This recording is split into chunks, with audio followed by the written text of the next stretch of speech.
Patrol Torpedo Boat, Pt-109. It was ordered in 1942. Its builder was Elko in Bayonne, New Jersey. It was laid down in 4th March 1942 and launched 20th June of 1942.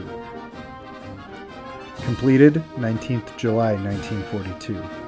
Its identification hull symbol was Pt-109.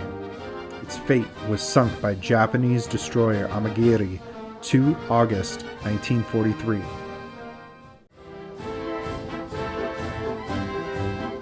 General characteristics.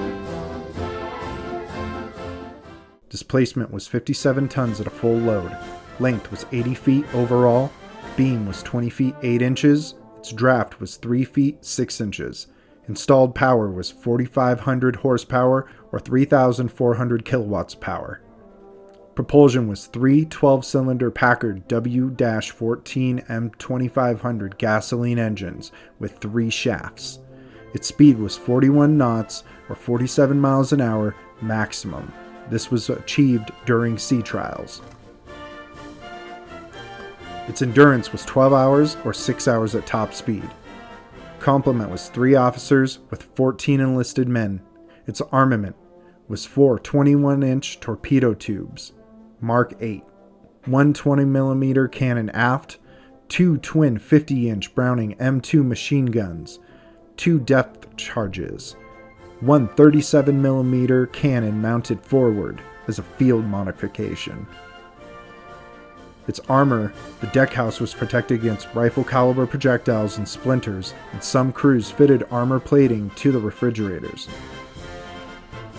Pt-109 was last commanded by Lieutenant Junior Grade John F. Kennedy, future United States President, in the Solomon Islands campaign of the Pacific Theater during World War II. Kennedy's actions in saving his surviving crew after Pt-109 was rammed and sunk by a Japanese destroyer earned him several commendations and made him a war hero. Back problems stemming from the incident required months of hospitalization at Chelsea Naval Hospital and plagued him for the rest of his life. Kennedy's post-war campaigns for elected office referred often to his service in Pt-109. Hubert Scott Payne of the British Power Boat Company had developed air, sea, and rescue fast motorboats in the UK. He took his PT boat to Elko in 1939 as there was a shortage of suitable engines in the UK at the outbreak of war. The British Power Boat Company continued production of his designs in Britain throughout hostilities. The sea-keeping qualities of boats and ease of construction matched to the available Packard engines and made for a perfect combination.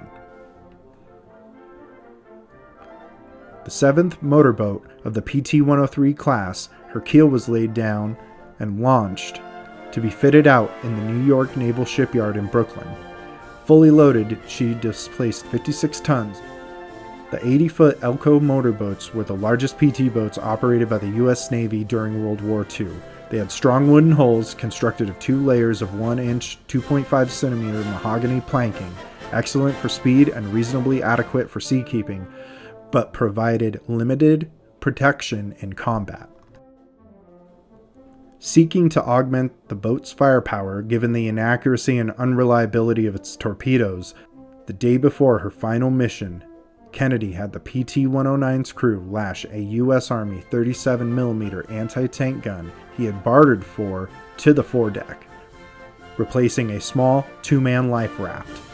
Timbers were used to secure the weapon to the deck, later helped save their lives when used as a float while swimming over 3 miles to safety on an uninhabited island. Kennedy's training in motor torpedo boats.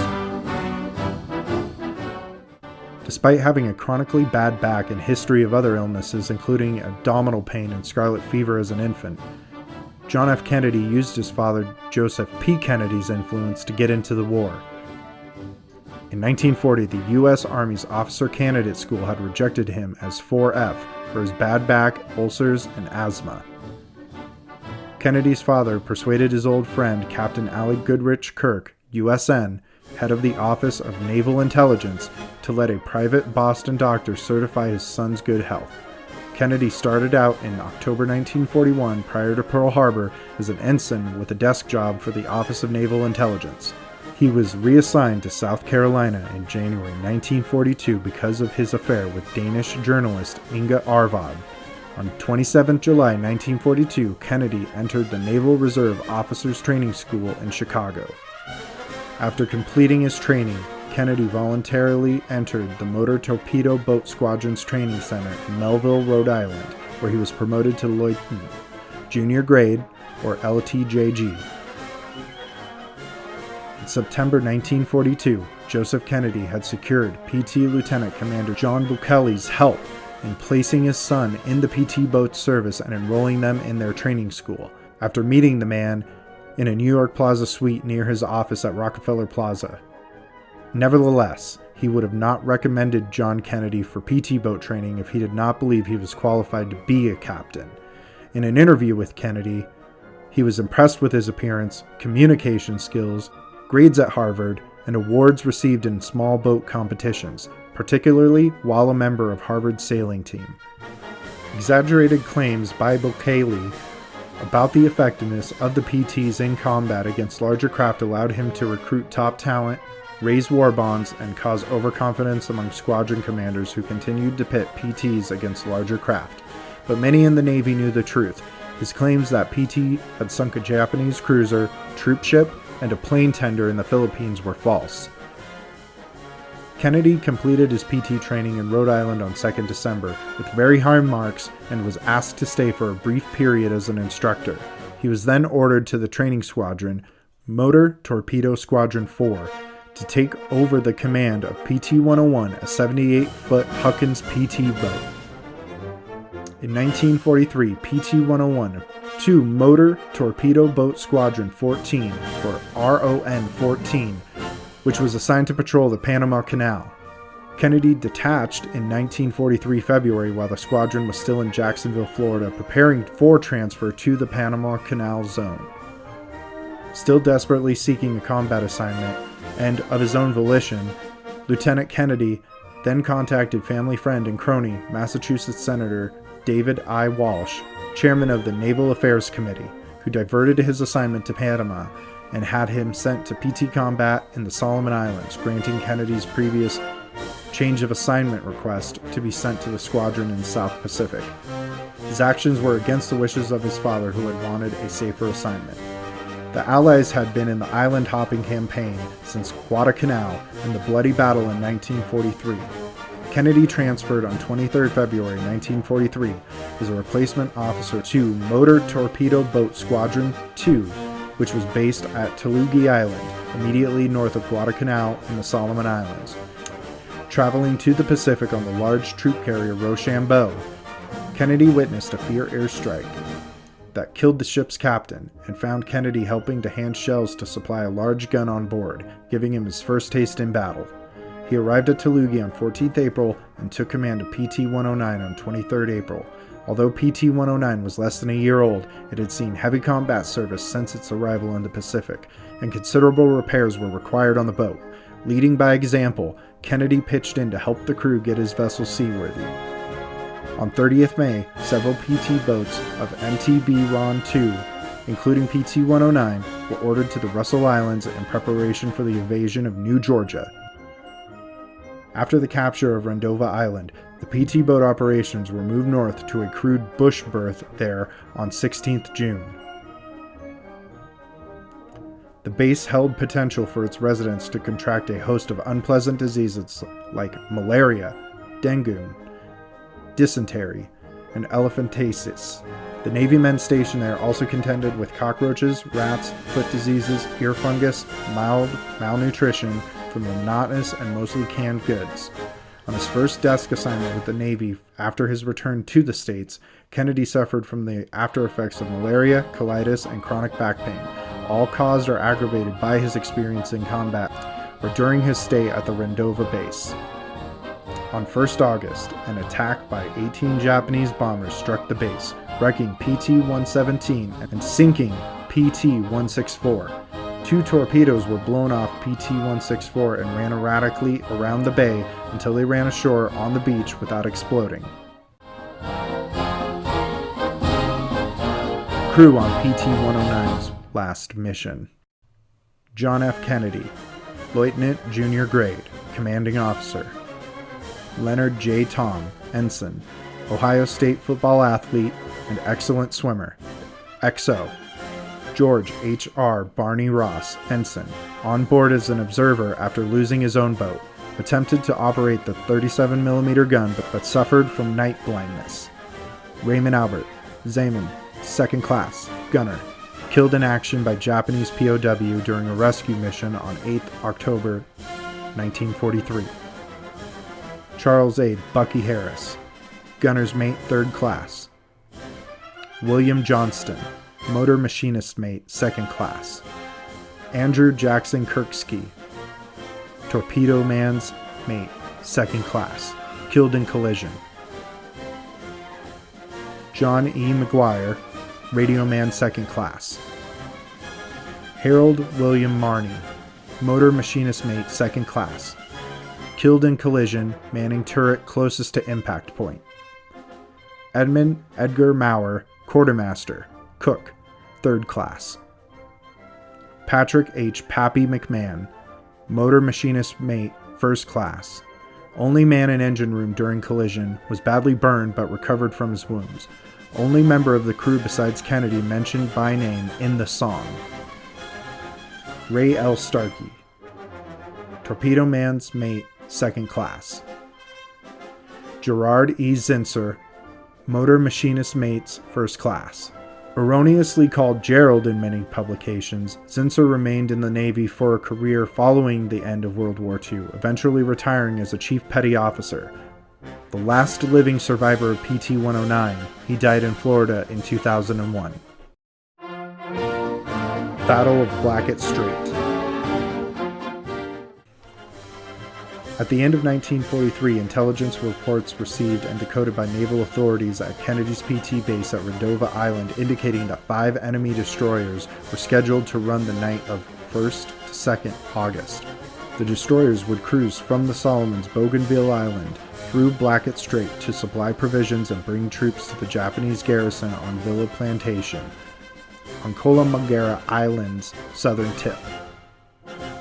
America's sophisticated deciphering of Japanese naval codes had contributed to the victory at the Battle of Midway 10 months earlier, and the same technology had been used to break their code and provide the report of the Japanese destroyers expected 1st to 2nd August. Despite the recent loss of the 2 boats and 2 crewmen from a Japanese air attack, skippers of Pt-109 and 14 other boats met with Commander Thomas G. Warfield to discuss the details of a mission to head north through a cut in the reefs known as the Ferguson Passage, to Blackett Strait between Gizo and Columbangara Islands to block or attack the anticipated enemy destroyers. The resulting skirmish should not be confused with an earlier battle there on 3rd March 1943. Commander Arleigh Burke had been ordered to sit on the northern approach to Columbangara with 7 American destroyers to ensure the Japanese were prevented from reinforcing their own garrison.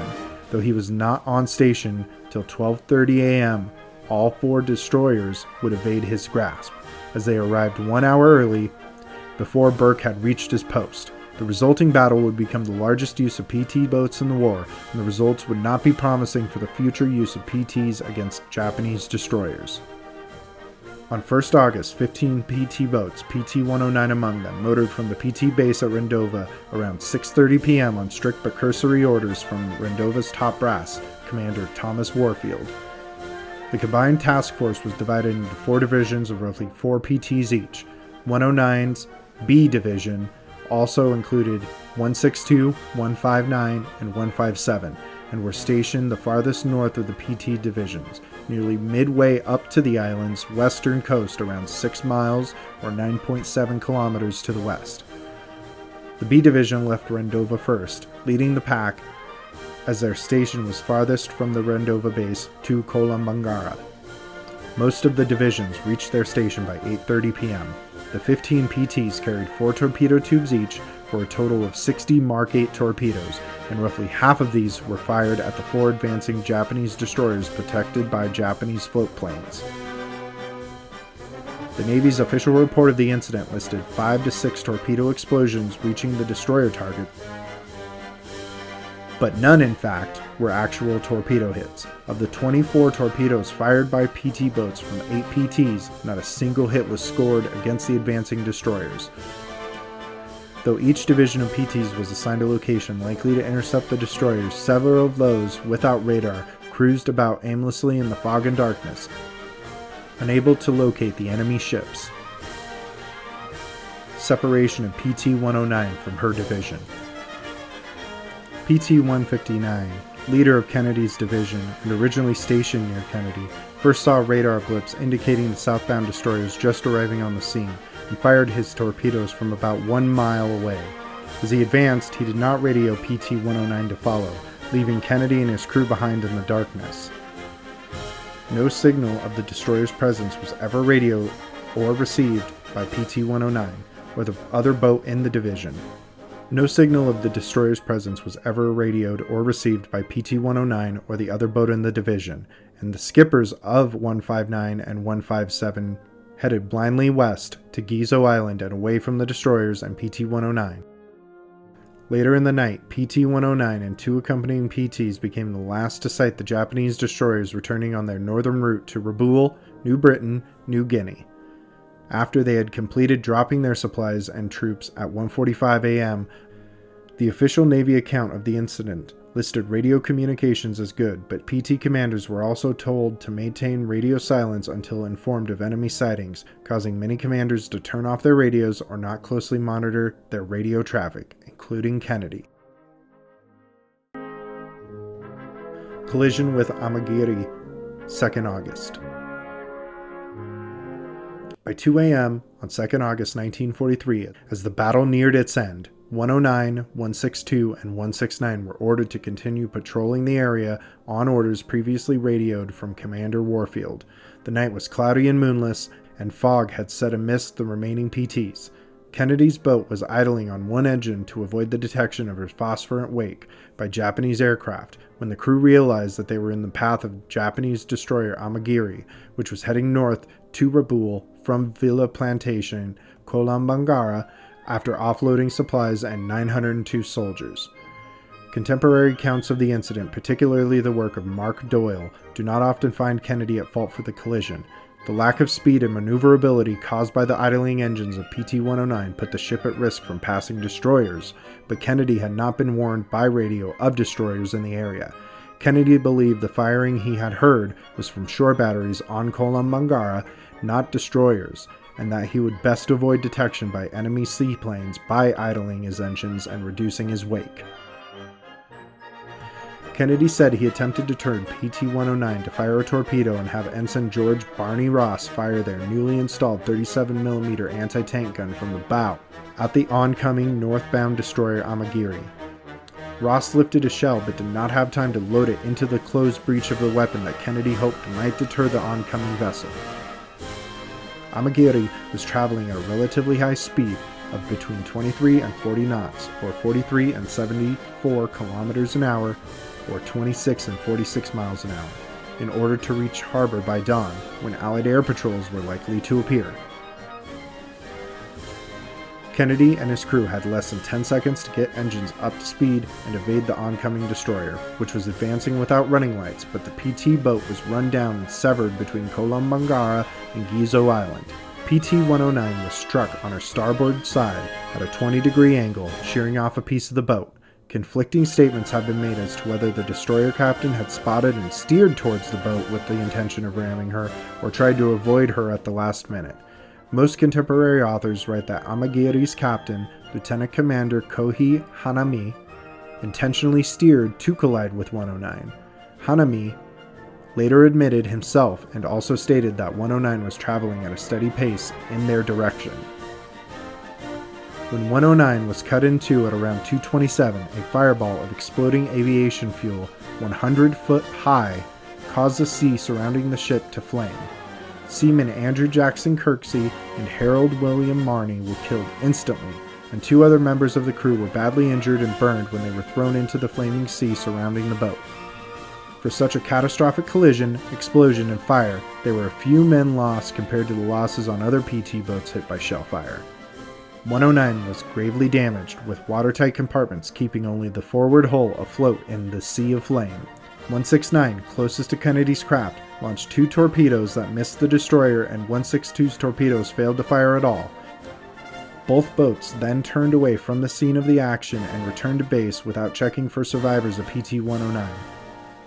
There had been no procedure outlined by Commander Warfield of how to search for survivors or what the PT flotilla should do in case a ship was lost.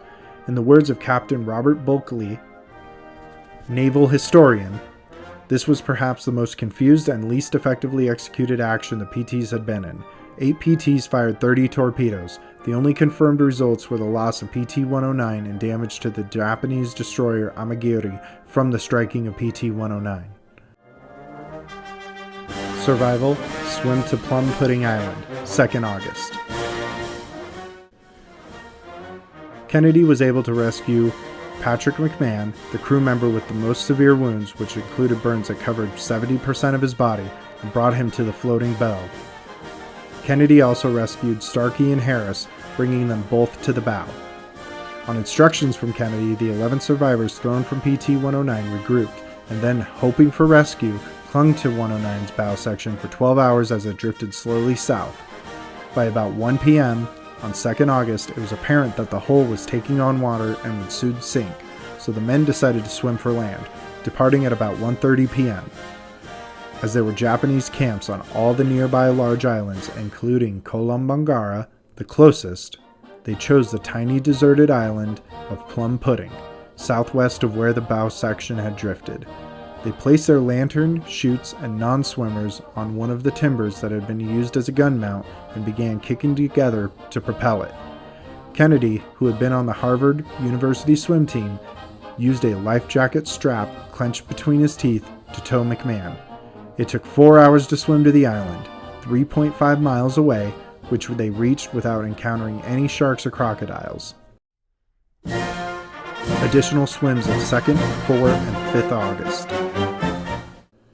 Plum Pudding was only 100 yards in diameter with no food or water. The exhausted crew dragged themselves behind the tree line to hide from passing Japanese barges.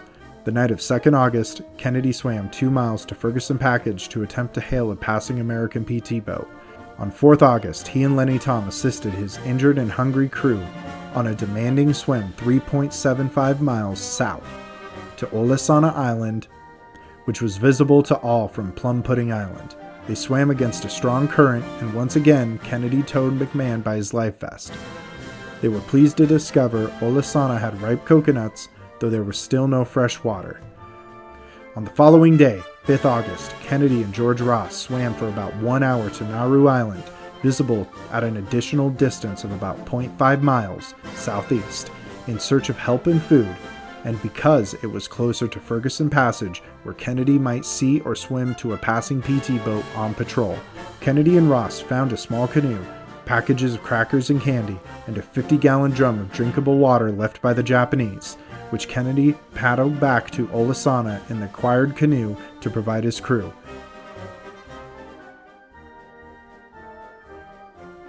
It was then that Kennedy first spoke to native Melanesian coast watchers Biuku Gasa and Doroni Kumana on Olasana Island. Months earlier, Kennedy had learned a smattering of the Pigden English used by the coast watchers by speaking with a native boy. The 2 coast watchers had finally been convinced by the ensign Tom that the crew were from the lost Pt-109. When Tom asked Gasa if he knew John Carey, and Gasa replied that he had worked with him.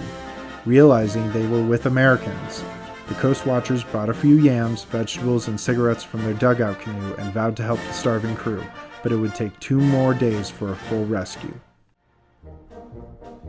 The rescue.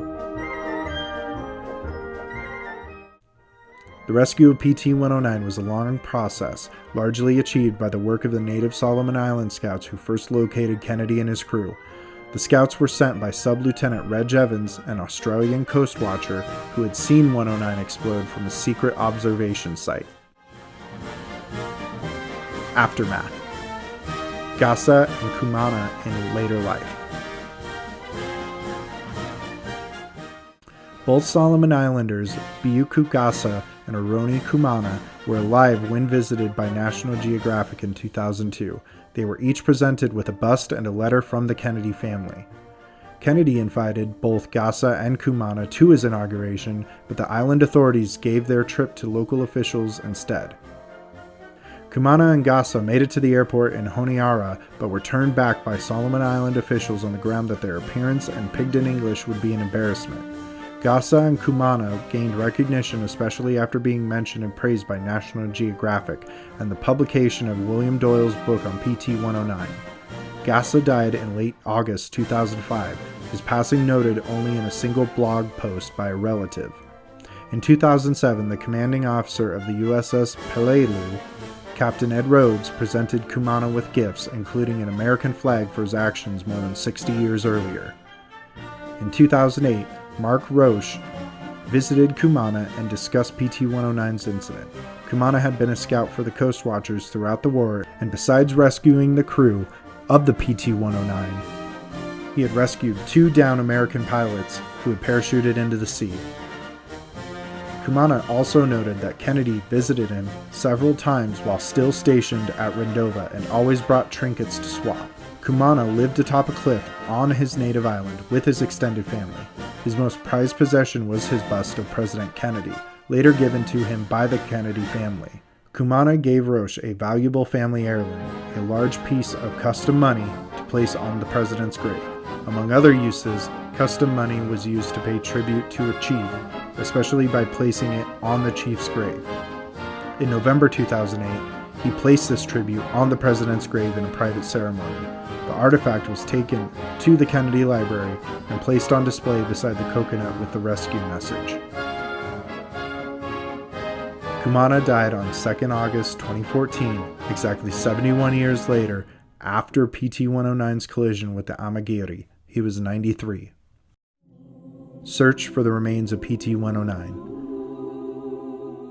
The wreckage was located in May 2002 at a depth of 1,200 feet, when National Geographic Society expedition headed by Robert Ballard found a torpedo tube from wreckage matching the description and locations of Kennedy's vessel.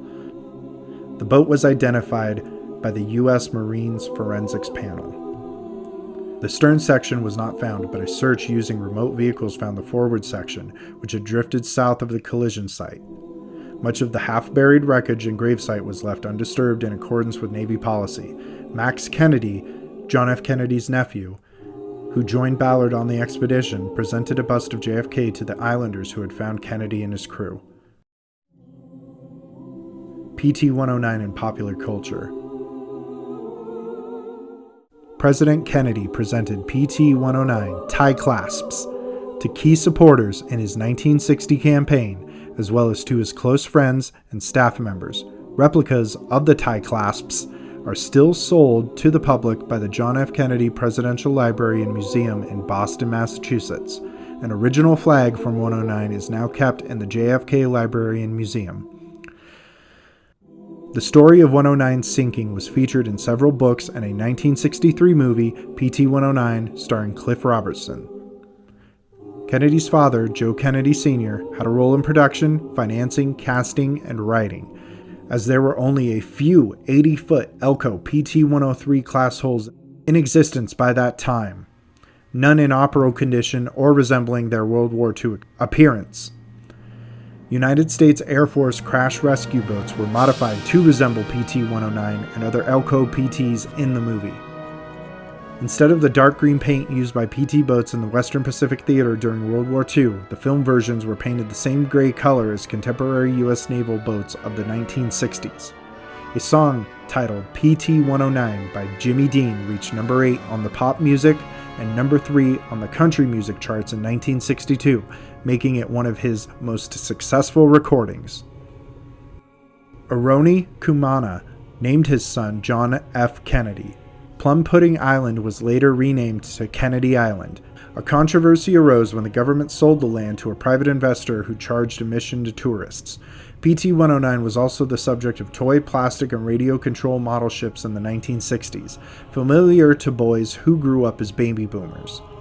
2 episodes of the World War II themed television series McHale's Navy, which began airing during the Kennedy presidency, mentioned the Pt-109 and its unnamed captain from Massachusetts, whose speech and accent Ensign Parker imitate in one episode. In one episode, the boat's captain is the ultimate choice to be the face of a congresswoman's bond-selling tour, and in the other, Captain Bimington lists Pt-109 and its captain as someone who has recently been promoted and of which he is envious. Pt-59, Kennedy's Forgotten Boat.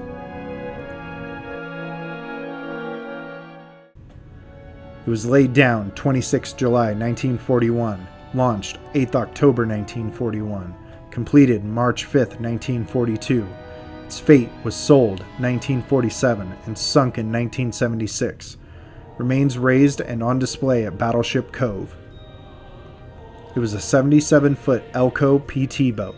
Its displacement was 40 long tons or 41 tons. Length was 77 feet, beam was 19 feet 11 inches, and draft was 4 feet 6 inches.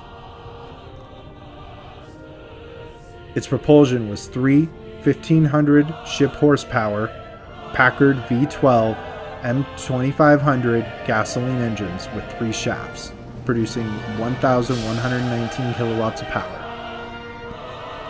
Its speed was 41 knots or 47 miles an hour. Complement was 15 as built or 18 to 20 as a PT gunboat. Armament as built: 4 18-inch Mark 8 torpedoes, 2 twin 50 cal M2 Browning machine guns, 2 303 cal Lewis guns, 2 depth charges, and as a PT gunboat, 6 50 cal machine guns, 3 on each side, 2 40mm guns, fore and aft, suitable as anti-aircraft guns, and 2 twin 50 cal machine guns and elevated circular Deandre turrets, behind and on each side of the gun, and on each side of the cockpit, also suitable as anti-aircraft. 2 single 30 cal machine guns forward of the cockpit, on each quarter, and its armor was gunboat on gunwales, gas tanks. Its service record: Commander Lieutenant David M. Levy from 5th 1942 to 1943, and Lieutenant John F. Kennedy from 9/1943 to 11/1943. Pt-59 was an S-class patrol boat of the United States Navy built by Elco of Bayonne, Jersey. The boat was laid down as Motorboat Submarine Chaser PTC-27 and reclassified as BPT-11 when assigned to transfer under Britain's Lend-Lease program. However, this was canceled and she was reclassified once again as Pt-59 prior to launch on 8 October 1941 and was completed on 5 March 1942. After serving in Rhode Island, Pt-59 was reassigned to the protection of Panama Canal before being transported by ocean-going ship to the Solomon Islands in the Pacific. It arrived at its home base of Tulagi and served successfully, sinking a Japanese submarine by torpedo. In the fall of 1943, Pt-59 was converted into a gunboat under the direction of its new commander, John F. Kennedy, when the chronic inaccuracy of the era's torpedoes and underarming of the resulting craft were both recognized. She had all 4 of her torpedo tubes removed, as well as her 2 depth charges, but retained the 2 heavy 40mm Bofors cannon anti-aircraft gun fitted fore and aft. The refit also added machine gun nests with 3 on each side behind shields, as well as additional weaponry. The partially armored craft was then notably used to rescue Marines stranded under the heavy Japanese gunfire of Choseil Island and attack both Japanese barges and shore batteries there. After Kennedy's command. On 13th November 1943, Pt-59 had success shelling Sipasa and Guppy Island at the mouth of Choseul Bay, only 2 to 3 miles northwest of the Warrior River. According to sources, the 59 then saw the flash of the muzzle farther back on the high bluffs of the Warrior River on the northern Choiseul Island during return fire and pinpointed heavy automatic fire at the flash, likely knocking out the shore battery. Flushed with successes, Kennedy developed a plan for a daylight raid up the river. The concept of a daylight raid was rejected by both his chief petty officer and his senior squadron commander, who considered the plan risky to the extreme. Though the Warrior River acted as a base of operations for many of their barges, it was fortified by large numbers of Japanese shore batteries and would have been a deadly mission in daylight. As evidenced by his plan for a daylight raid, many of the 59's crew were concerned that Kennedy volunteered for the riskiest missions and constantly sought out danger, but they were usually willing participants. Cluster gave Kennedy a perfect 4.0 for his leadership as 59's commanding officer, writing that he demonstrated a cool effectiveness under fire and exhibited good judgment and determination in entirely strange conditions. With Kennedy suffering from a host of ailments, Cluster relieved him of command on 18 November after a routine patrol off Redmond Island and Choiseul Bay. Kennedy had lost 20 pounds in 3 previous months and had put back on little of the weight, weighing only around 140 pounds at 6 feet of height. In Lambu's hospital, Dr. Wharton, concerned about Jack's worsening back problems and continued weight loss, diagnosed chronic disc disease and colitis and passed the news to Cluster, who worked to get Kennedy back to the States. First sent to Tulagi for medical care and diagnosis, Kennedy was sent home to the States on 23 December 1943 aboard the USS Breton and arrived in San Francisco on 7 January. He obtained a Navy desk job at Submarine Chaser Training Center in Miami in March and was transferred to the Chelsea Naval Hospital near Boston. And after months of recuperation was finally given an honorable discharge in December 1944. After working as a journalist, he would turn to begin his run for the House of Representatives in 1946,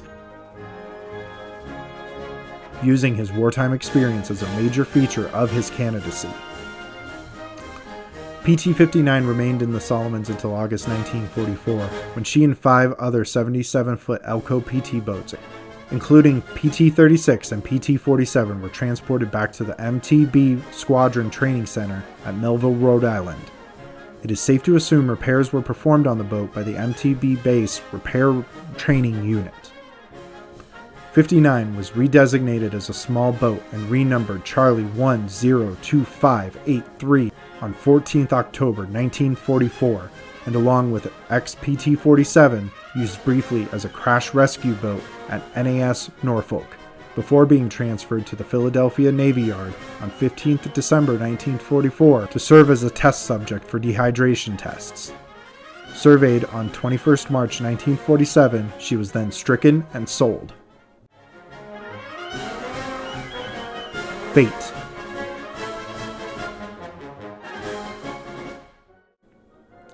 Pt-59 quietly ended her days in the 1970s after having served as a fishing boat in Manhattan.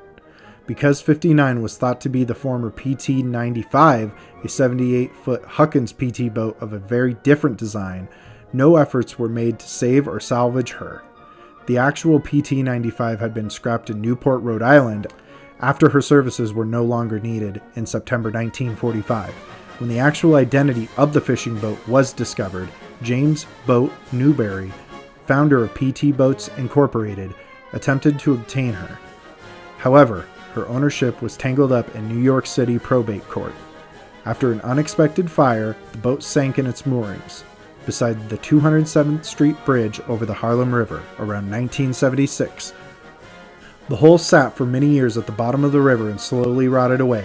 In May 2017, Kennedy biographer William Doyle announced preliminary explorations in the Harlem River near 208th Street indicated a strong possibility that Pt-59 could be found and recovered. In June 2020, the Metropolitan Transportation Authority announced that parts of the boats had been recovered during preparations to construct a seawall. Legacy. Byron Whizzer White served as Deputy Attorney General under Kennedy, who later appointed White as an Associate Justice to the Supreme Court in the early 1960s. White had acted as the intelligence officer for Commander Thomas Warfield, Kennedy's commanding officer while he served on Rendova, and had investigated the sinking of Pt-109. He joined Kennedy on several patrols of Pt-59 while Kennedy captained the boat from Lambu Lambu. Kennedy appointed Bob Burgess Red Fay Jr., skipper of Pt-167, as Undersecretary of the Navy. Several of the crew of Pt-109 rode on a patrol boat float at his inauguration. In 1948, as a member of the House of Representatives, Kennedy came out strongly in favor of retaining the Marines as a separate division of the armed forces.